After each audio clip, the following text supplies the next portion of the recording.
បងសំឡាញ់អូនលាហើយធ្វើម៉េចចិត្តនេះ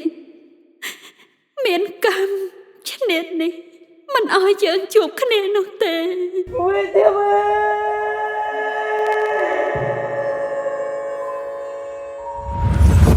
សេចក្តីជូនដំណឹងក្រសួងវប្បធម៌និងវិចិត្រសិល្បៈ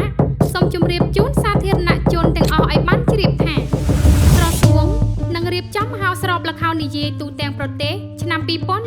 2026ក្រោមប្រធានបទចង្កឹះមួយបាច់ដែលនឹងប្រព្រឹត្តទៅរយៈពេល2ថ្ងៃចាប់ពីថ្ងៃទី1និងថ្ងៃទី2ខែតុលាឆ្នាំ2026នៅសាលមហោស្រពនៃនាយកដ្ឋានសិល្បៈទស្សនីយភាពធីវី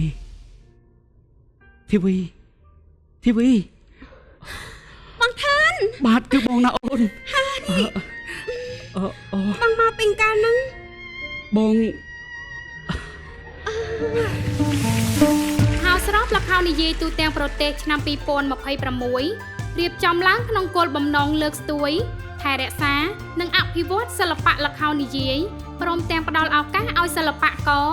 អង្គការសមាគមនិងក្រុមសិល្បៈមហាជនដែលមានសមត្ថភាពបានបង្ហាញស្នាដៃទេពកោសល្យនិងផ្លាស់ប្ដូរបទពិសោធន៍គ្នាទៅវិញទៅមក